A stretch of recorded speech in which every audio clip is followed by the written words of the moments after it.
जब छत्तीसगढ़ संगवारी हो तो सबसे पहले तो आप मला दिल से धन्यवाद देना चाहता हूँ कि इतना सारा रिया बेबी के बर्थडे में आप मन बधाई दी हो, अपन आशीर्वाद दी हो, एक लिए आप मला बहुत बहुत धन्यवाद। तो यहाँ पे देख सकते हो संगवारी हो डेकोरेशन है ना, सिंपल से। तो हमन बनाए हैं रसोई रेस्टोरेंट में, जैसे कि आप मला दिखा थे सामने से ही। तो यहाँ पे होते हमारे मन के सब जन के एंट्री। तो देखो कौन कौन गेस्ट आए हमारे यहाँ। वैसे तो हमन हर रिलेशन के मतलब कोई नहीं बुलाए हैं, काबर की पिछले बार गुरु पूर्णिमा और रिया बेबी के बर्थडे एक साथ मना रहे हैं ना, तो पूरा रिलेटिव मतलब ही बुला रहे हैं। तो एक बार कुछ अलग, मतलब हर बार ना अलग अलग पर्सन मतलब बुलाते हैं ताकि रिया बेबी ला भी अच्छा लगे ऐसे करके। तो देख सकते संगवारी हो यहाँ पे ग्रैंड सेलिब्रेशन हुआ थे, धुआं वाले एंट्री होते रिया बेबी के। और रिया है ना इतना खेल खेल के थक गई से पहले से ही अपना फ्रेंड बन के साथ में, शेखर वजह से थोड़ा से अकबकासी टाइप के हो गए रही, वाला लगते थक गए रही से। तो यहाँ पर मिला था सबसे पहले एंट्री के बाद वाला इतना सारा गिफ्ट। और ये जितना भी गिफ्ट है वो हमारे घर से रही से। तो अपन देख सकते हो 6 साल हो चुके हैं कंप्लीट।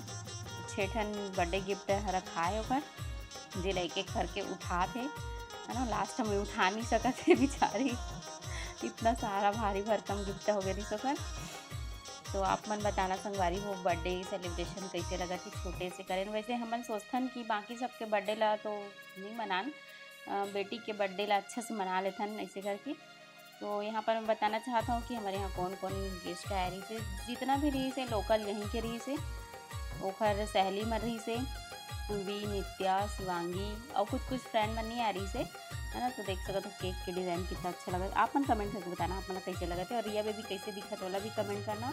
काबर की वो खुद से मेकअप कर रही से, मैं यहाँ बोले हूँ कि तैयार कर देती हूँ बेटा ऐसे करके। तो नहीं, मेरा बर्थडे है, मैं अपने मन से तैयार होगी करके खुद से ही मेकअप करके खुद से ही तैयार हो रही से। देख सकते हो आप मन यहाँ पे हमारे मम्मी पापा और हमन पूजा करी हैं रिया बेबी के सबसे पहले।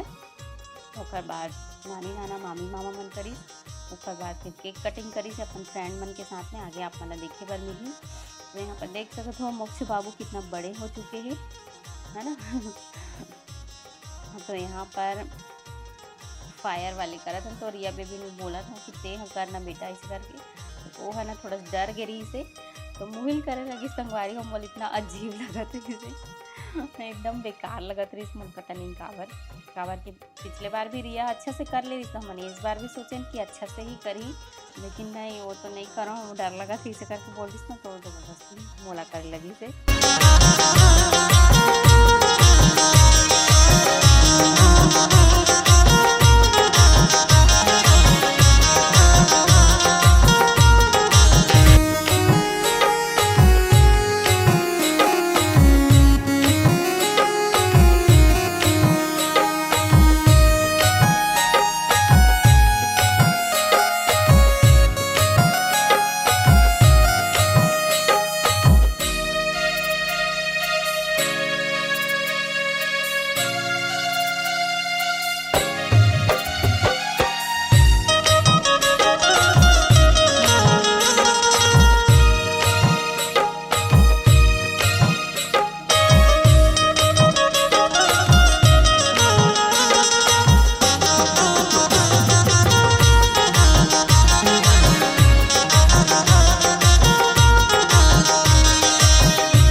संगवारी हो रिया के फ्रेंड्स मतलब अपन कौन कौन पहचान तो कमेंट में बताओ।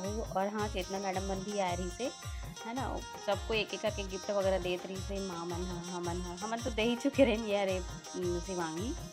और इतना फास्ट हो गई ना वीडियो कि मैं वॉइस ओवर नहीं कर पाता हूँ। आप मन कौन कौन पहचान तो कमेंट करके बताऊँ। और बाकी जन ला तो वैसे मतलब देखे नहीं हो खबर कि मन अलग अलग आदमी हर बार बुलाते ना, तो उतना पहचान नहीं रहे। तो आप मन हाँ बताना कौन कौन पहचान हो। बाकी मैं बता देता हूँ कि कौन कौन बुला रहे हैं। हमारे जितना भी किराएदार है वो मतलब बुला रहे हैं, भैया के फ्रेंड्स मतलब बुला रहे हैं, टीचर मतलब बुला रहे हैं, हमारे स्टाफ के मतलब बुला रहे हैं, और एक दो ऐसे भी पापा के दोस्त मतलब भी बुला रहे हैं। तो देख सकत हो रिया बेबी के कितना जन फ्रेंड बन गए हवे, घर तरफ के स्कूल तरफ के। ये तो मोर फ्रेंड हरे और रिया के भी फ्रेंड हरे। बड़ी मम्मी तो जानते छो आप मन कई बार देख भी चुके हो वीडियो में, गीता मैडम है ना। तो बहुत खुश हो गए रिया होकर सब फ्रेंड मन इसका। और बच्चा मन के बर्थडे में बच्चा मन ही आते तभी अच्छा लगते है ना संगवारी हो। आप मन भी बताना कमेंट में। और महाराज जी भी बुला रहे हैं, पूजा करते हमारे यहाँ मंदिर में था। तो अपन फ्रेंड मन के साथ इतना खुश हो गई, इतना एंजॉय करी से बहुत, है ना। पूरा किराएदार मन भी आ रही से, सबको आ रही से, तो अच्छा लगी से। और हम सोचे एक मतलब मैम मतलब भी बोले थे लेकिन कुछ प्रॉब्लम रही से तो नहीं आ पाई। वैसे भी बहुत जन मन बाहर से भी आते, तो रात बहुत ज़्यादा हो गई संगवारी हो। हम टाइम दे रहे हैं 6:30 बजे, लेकिन रात के 9 बज चुके रही से केक कटिंग के करत ले। तो ओखर वजह से ना बहुत मतलब तैयारी में ही, और कोई गेस्ट मनाया नहीं रही, तो मतलब भी अगोरत ले होगी समय। तो अपन देख सकत हो रिया बेबी एकदम खुश है। और ओकर ड्रेस कैसे लगा थी कमेंट में बताऊँ। ये हरे पूर्वी ओकर फ्रेंड, स्कूल फ्रेंड हरे मन हा।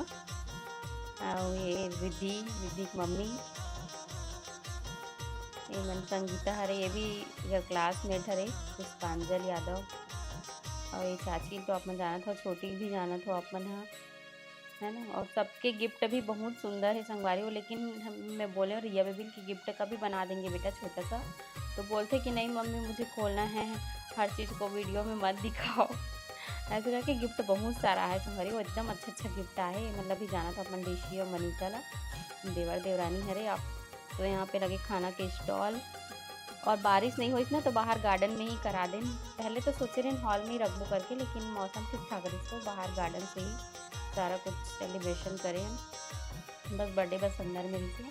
चेतना मैडम आ रही से, मनु सर आ रही थे, तो बहुत अच्छा लगी। तो सब जन आ रही थे, सबको अपन आशीर्वाद दे रिया बेबी ला, तो मुझे बहुत अच्छा लगे। जितना जन बुला रहे ना उतना आ ही है लगभग, कुछ जन बस मन नहीं ऐसे। और क्या बोलते हैं, फैमिली में सिर्फ मामा ला और मामा मन ला बोले रहे हैं, तो मामा जी मन भी नहीं आ पाए इससे उमन कुछ कारण से, माँ मन बस आ रही से। और फिर बाकी सब यही लोकल के रीजन, है ना।